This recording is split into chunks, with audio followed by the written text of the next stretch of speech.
Welcome to your deep dive. Today, we're going to be exploring healthcare innovations, but also we're going to be looking at some big challenges. I like this already. Yeah.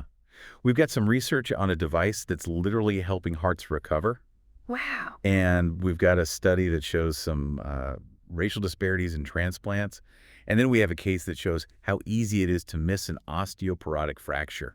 Oh, wow. Get ready for some serious aha moments. Yeah. You'll be the most informed person at your next dinner party. Guaranteed. Okay, let's go. All right.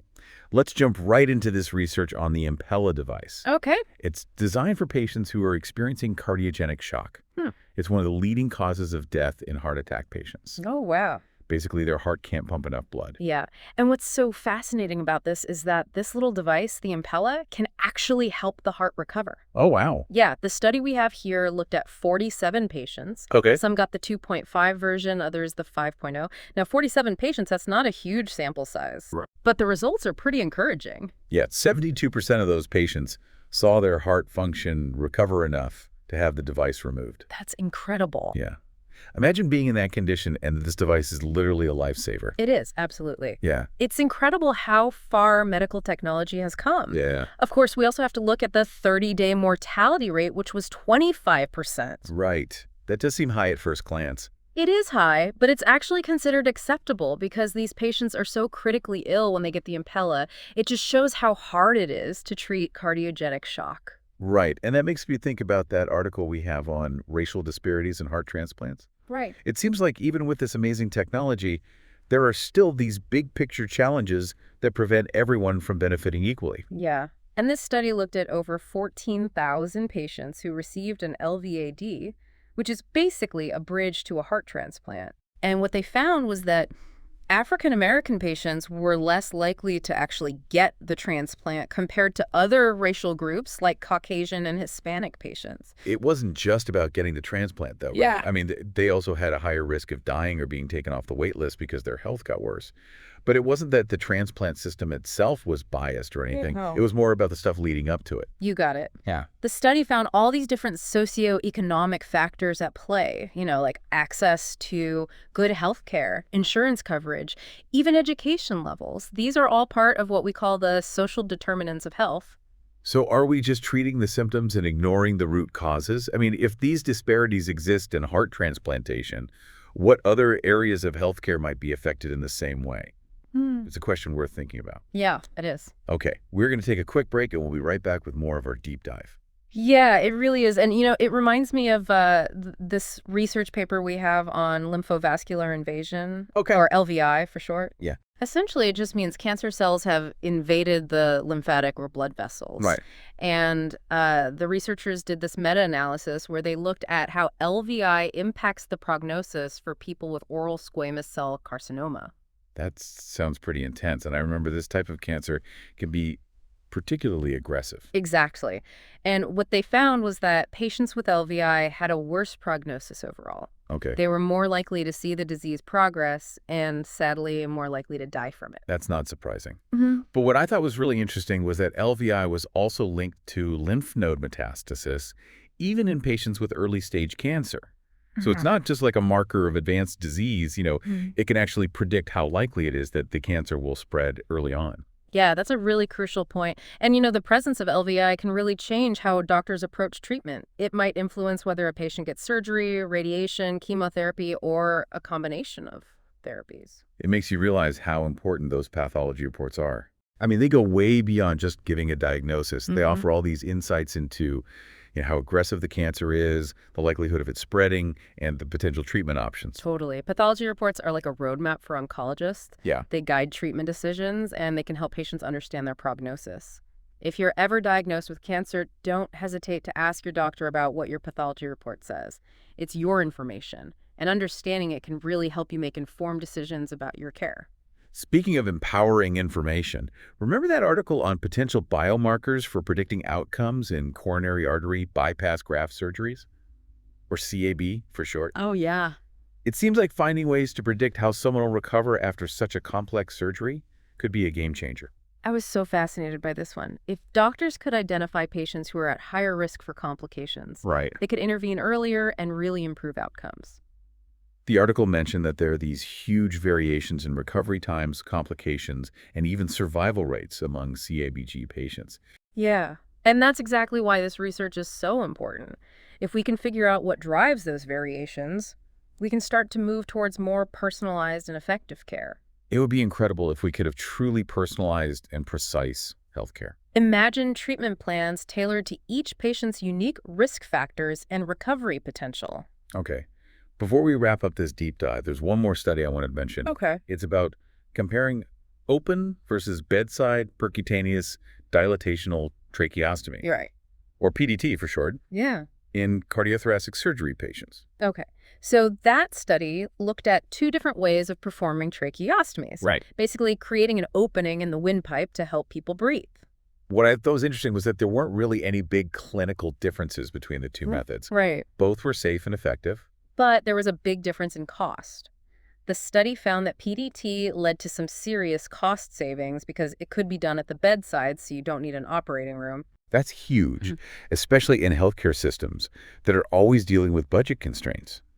Finding ways to deliver good care more cheaply is so important. Absolutely. It's all about making sure patients get the best possible care while being mindful of the resources involved. We've been really focused on the medical side of things today, Yeah. but I think you'll like this next source. It's kind of a departure from our medical theme, but it explores something that runs through all of our discussions today. The power of voice and representation. Remember that piece about the Kenyon Review? Yes. I was really struck by their commitment to finding and nurturing new writers, especially those from diverse backgrounds. They see themselves as a platform for amplifying voices that might not otherwise be heard. It's such a beautiful mission. And in a way, it echoes what we've been talking about in healthcare, the need for representation, equity, giving a voice to those who are marginalized. Yeah. It's a reminder that knowledge and creativity can come from anywhere. We need to be open to hearing different perspectives, reading different stories, engaging with the world in all its complexity. I totally agree. It's through that openness and curiosity that we really grow and evolve. Okay, so we've covered a lot today. We've looked at groundbreaking medical technology, uncovered disparities in healthcare, explored the power of pathology reports and biomarkers, and even thought about the role of literary magazines in shaping our understanding of the world. And throughout it all, we've seen this common thread of questioning, exploring, and diving deep into these complex issues. Now, before we move on, I have one more source that I think will really get you thinking. Okay. It's a little different, a little more philosophical, but it connects to everything we've talked about today. You ready for this? Absolutely. Bring it on. I'm ready to dive deeper. Okay, so remember that piece we have on the legend of the Holy Grail? Most people think it's just like this magical cup that knights were searching for. Right. But this source took it in a completely different direction. I know. I was fascinated by this one. It presented the Holy Grail, not as a physical object, but as like a symbol of a spiritual lineage passed down from Jesus and Mary Magdalene. Talk about challenging traditional Christian beliefs. I know, right? And it didn't stop there. Right. It connected this lineage to groups like the Knights Templar and the Cathars, suggesting that they were protectors of this secret bloodline. And these groups have always been so mysterious. Right. They're often linked to like secret knowledge and hidden practices. Exactly. And this source just dove right into all of that. Yeah. It talked about apocryphal gospels and esoteric traditions and hinted at this whole mystical side to early Christianity that most people don't even know about. It really made me rethink everything I thought I knew about history and spirituality. I know. It reminds you that there are always different interpretations, like there are always hidden layers beneath the surface. Absolutely. It really makes you question the narratives that we've been taught. Yeah. Speaking of questioning things, remember that article on the Garden of Eden? Oh, It had a really interesting take on the forbidden fruit. yeah. It argued that the fruit wasn't actually a real fruit. Right. It was the knowledge of good and evil. It was like a symbol of the human struggle between innocence and knowledge. Right. Curiosity and obedience. It's such a timeless theme, that desire to understand the world, but also knowing that there might be consequences that come with it. The source made me think about what is forbidden knowledge in our time. Are there some things we just shouldn't explore? That's a good question, especially now as technology keeps advancing. What are the ethical lines we shouldn't cross in our quest to understand the world? It's something we all need to think about. Yeah. And I think this deep dive has given us a lot to think about.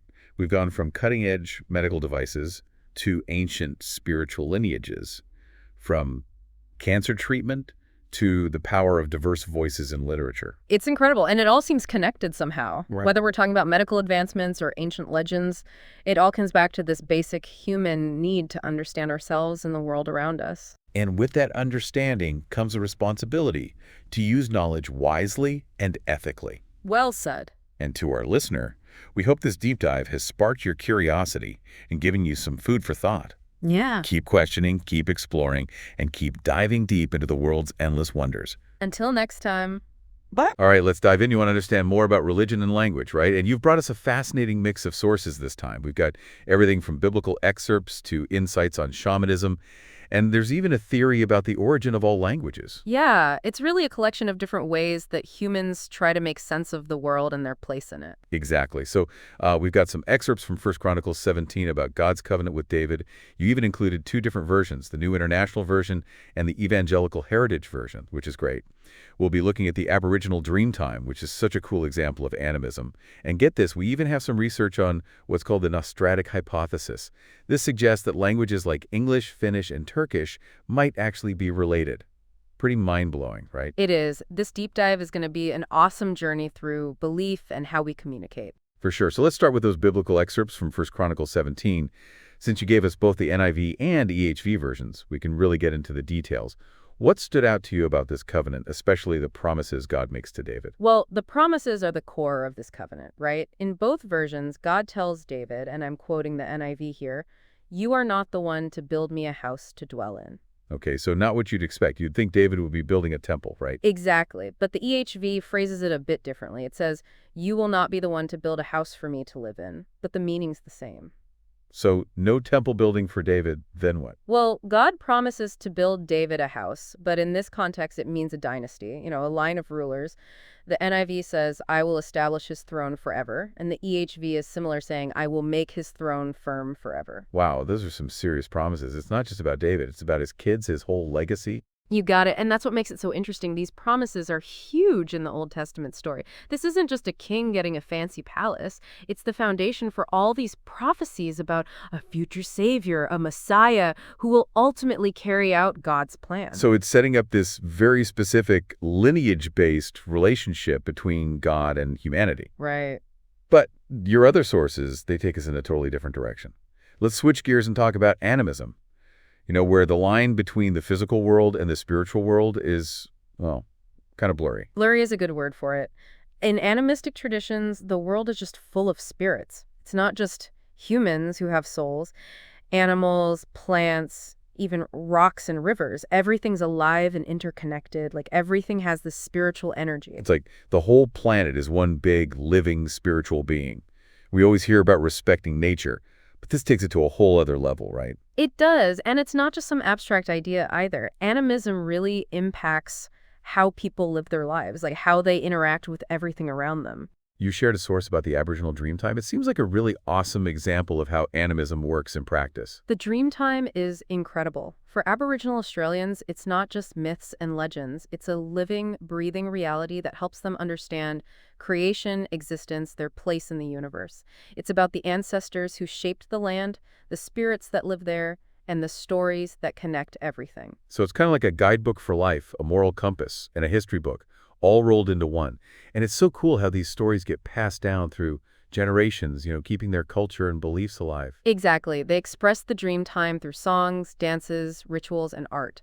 It's a dynamic tradition that shapes their identity and their connection to the land. It's so different from the Bible, which is all about one God and this special lineage. The Dreamtime, it's all about interconnectedness, this spiritual energy that flows through everything. It just shows you how different people's spiritual experiences can be. It really does. And when we're talking about different ways of experiencing the divine, we can't forget about polytheism, right? It's another way people have seen the divine, and it includes many gods and goddesses. So instead of one all-powerful God, you have this whole group of deities. Each one has their own personality, their own area they rule over, their own stories. Exactly. Think of the Greek gods, like Zeus, the king of the gods, or Poseidon, who rules the seas. They each have their own strengths and weaknesses and stories about their adventures, both good and bad. Or the ancient Egyptian gods like Osiris, the god of the underworld, and Isis, who's the goddess of magic and healing. Oh, and then there's the Hindu gods like Vishnu, the preserver, and Shiva, the destroyer. It's like a giant cosmic soap opera, all these different characters interacting and messing with human affairs. That's one way to put it, and it's important to remember that polytheism isn't just something from the past. There are a lot of polytheistic religions that are still practiced today all over the world that each have their own unique way of understanding the divine. It makes you wonder how people's experience of the divine might be different in these systems, right? In monotheism, there's just this one God, one to pray to fear, to love. But with polytheism, you have this whole bunch of characters, each one representing different parts of life, different forces of nature. It's just a totally different way of relating to the spiritual. You got it. Each system reflects a different way of seeing the world, a different way of understanding the universe and where we fit in. All right, so we've talked about belief systems where the divine is everywhere and where it's in many gods. But what about a system where people actively try to connect with the spiritual world? That's where shamanism comes in, right? Yep. Shamanism is all about connecting the ordinary world and the world of spirits. Shamans are like spiritual adventurers. They go into the unknown to look for knowledge, healing, and guidance. So they're kind of like spiritual detectives or maybe ambassadors. They travel between worlds to talk to spirits, heal sick people, and guide souls. That's a really good way to think about it. And what's so interesting about shamanism is that it's not part of any one specific religion. You find it all over the place, from the Americas to Siberia to Africa. It's woven into all kinds of cultures and spiritual traditions. And their methods can be pretty intense. I've read about things like drumming, chanting, dancing, not eating, even using special plants to go into trances. It's like they're pushing their minds to the limit to reach the spiritual world. They are. The goal is to change their state of consciousness, to make the line between worlds thinner so the shaman can communicate with spirits, go to different realms, and find out things that normal people can't see. That's a totally different way to interact with the divine than in those other belief systems we talked about. Like in the Bible, prophets get messages from God, but they don't usually do these kinds of rituals or go into trances. Yeah, that's a great point. It shows a big difference. Shamanism is about going out and finding contact with the spirit world, while other traditions are more about getting divine guidance or a message from above.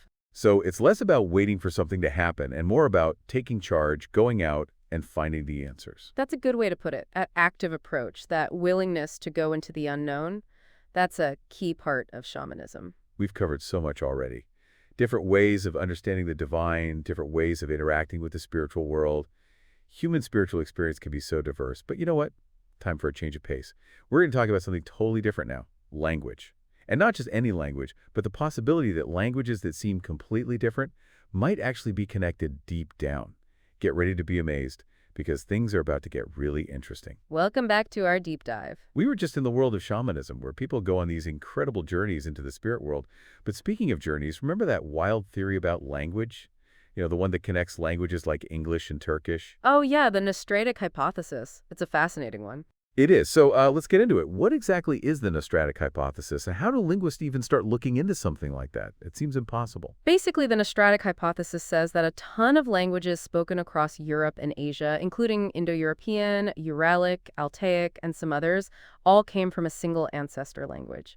We're talking about a language that could have been spoken like 15,000 or even 20,000 years ago. Wow, that's way before the pyramids or Stonehenge. We're talking about a time when mammoths were still around.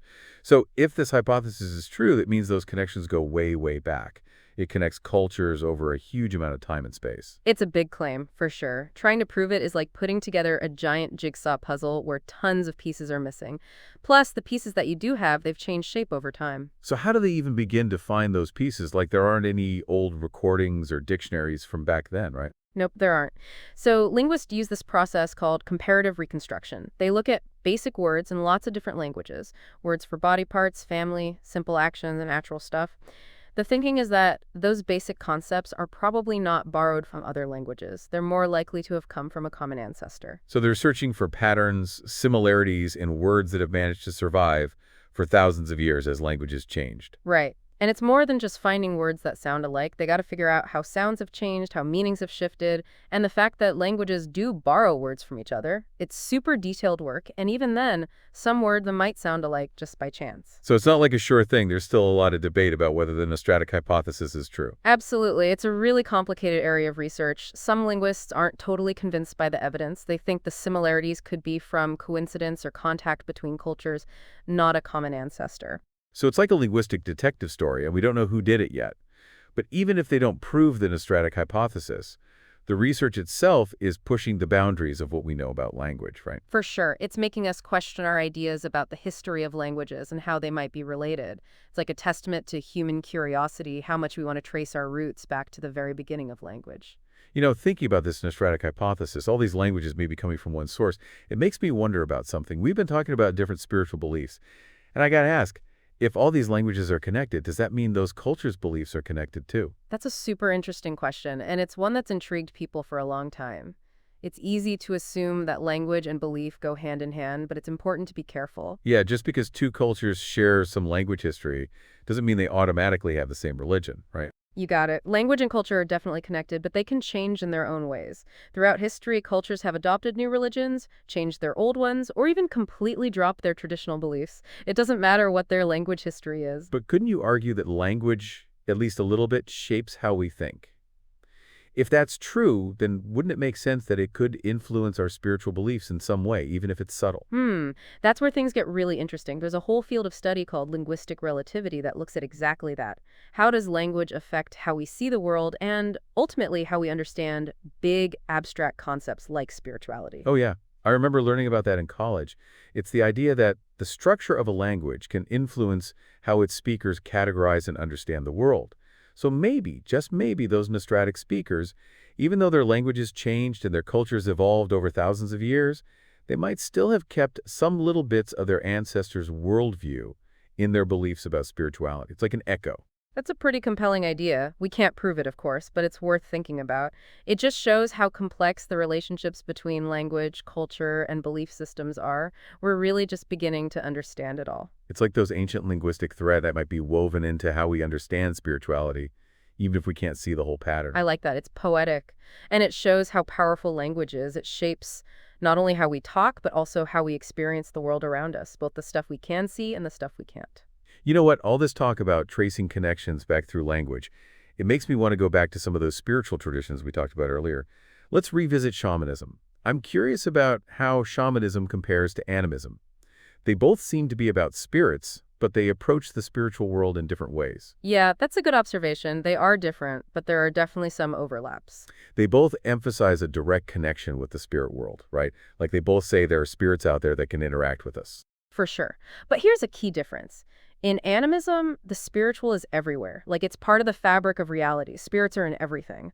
But in shamanism, it's more about the shaman's special ability to be the bridge between the physical and spiritual worlds. So it's less about the world being inherently spiritual and more about having someone who can tap into that spiritual dimension. You got it. The shaman is like a guide, someone who can travel in the spirit world, talk to the spirits, and bring back knowledge or healing for their community. It's about taking action, going out, and finding those connections. That makes sense. And then there's this whole idea of altered states of consciousness in shamanism, which we didn't really get into with animism. Why is that so important for shamans? Well, it's how they get into the spirit world. These altered states, often through stuff like drumming, chanting, dancing, not eating, sensory deprivation, sometimes even using psychoactive plants, allow the shaman to experience and interact with the spirit world in a way that regular people just can't. So it's not just about believing in spirits. It's about actively looking for them, connecting with them, even traveling to their world. Exactly. It's about pushing the boundaries of how we see things, expanding our consciousness, and bridging those two worlds. It makes you think, right?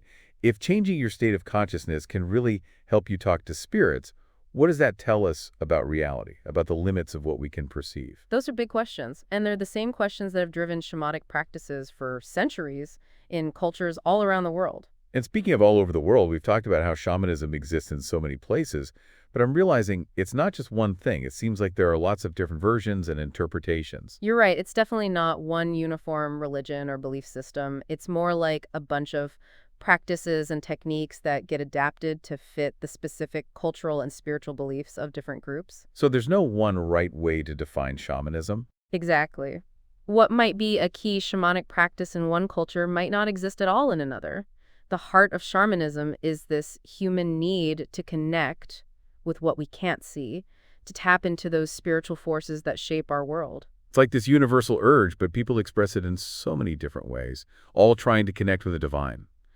But before we get too lost in the shamanic world, I think it's time to come back to those Bible verses you shared. We started with the Bible, so let's end this part of our deep dive by going back to that ancient text. Okay, so we've talked about ancient covenants, that amazing Aboriginal dream time.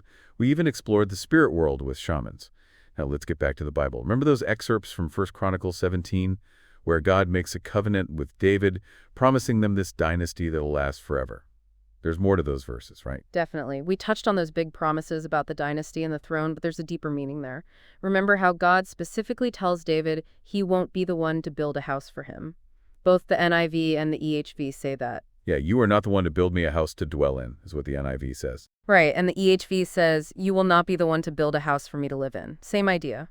So no temple building for David. What's the significance of that? Well, it sets up this dynamic between God and David. God is the one who provides everything, all the blessings and power.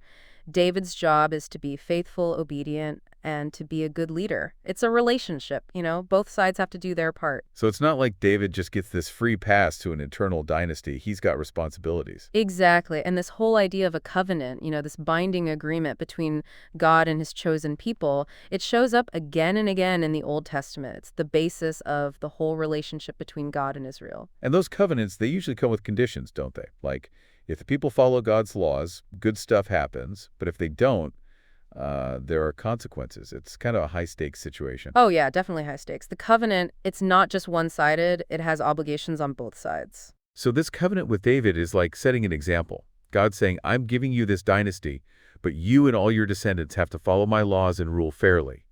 It's almost like a guide for how to be a leader, for how this divinely appointed kingdom should work. You got it. And it doesn't just affect David's lifetime either. This covenant shapes the whole story of the Old Testament. The rise and fall of kings, those prophets who come along to guide the people, the exile, the return, it all goes back to this original agreement. That's amazing. So much meaning packed into just a few verses. It's like a tiny seed that grows into this massive tree of history, prophecy, and spiritual meaning. It really is. It shows you how powerful these ancient texts are. They still speak to us today. People keep interpreting them in new ways based on their own experiences and understanding. It just hits me that, we've been exploring all these different belief systems, animism, shamanism, the Bible's monotheism, and they're all wrestling with these same big questions about what's real, what's divine, and what our place is in all of it. Yeah, that's a common theme throughout human history. No matter the culture or time period, people are always trying to make sense of the world, figure out their place in the universe, and find meaning and purpose. I can't stop thinking about that Aboriginal Dreamtime, how it combines past, present, and future into this one big web of interconnectedness. It's such a different way to think about time than, like, our Western view. It is, and it makes you think, right, could our perception of time affect how we understand the spiritual? Like, if time isn't a straight line, if past, present, and future are all woven together, does that change how we think about the afterlife, the idea of eternity? Maybe it means the people who have died, they're not really gone. Maybe they're still there in the dream time, still part of everything. That's a beautiful way to think about it. And then you have shamanism, where people intentionally blur the lines between the physical and spiritual by changing their state of consciousness. Like they're looking for this direct experience of the divine. No filter, just pure experience. Exactly. And they use all their senses, like with drumming, chanting, visions. It makes you wonder about how important our senses are when it comes to experiencing the spiritual. We tend to think about spirituality as like an intellectual thing, something you think about. But in so many of these traditions, it's something you feel in your body. You experience it through rituals, through being connected to the natural world. Yeah, it's about the whole person, body, mind, and spirit, not just our thoughts. Which brings us back to language. If language can change how we see the world, could it also change how we experience the spiritual? It's something to think about, for sure. Could certain languages, with their own unique structures and words, make it easier or harder to understand certain spiritual ideas? Could the very words we use to talk about the divine affect how we see and connect with it? I'm imagining those Nostratic speakers, those ancient people who might have spoken that common ancestor language. What words did they use for their spiritual beliefs? What stories did they tell about creation, about what happens after we die, about what the divine is like? We may never know the answers, but just thinking about it opens up all these possibilities, new ways of thinking about the connections between language, culture, and spirituality. It's like we're trying to get a glimpse of this lost world, a world where language and spiritual experience were maybe more connected than we can understand today. And who knows?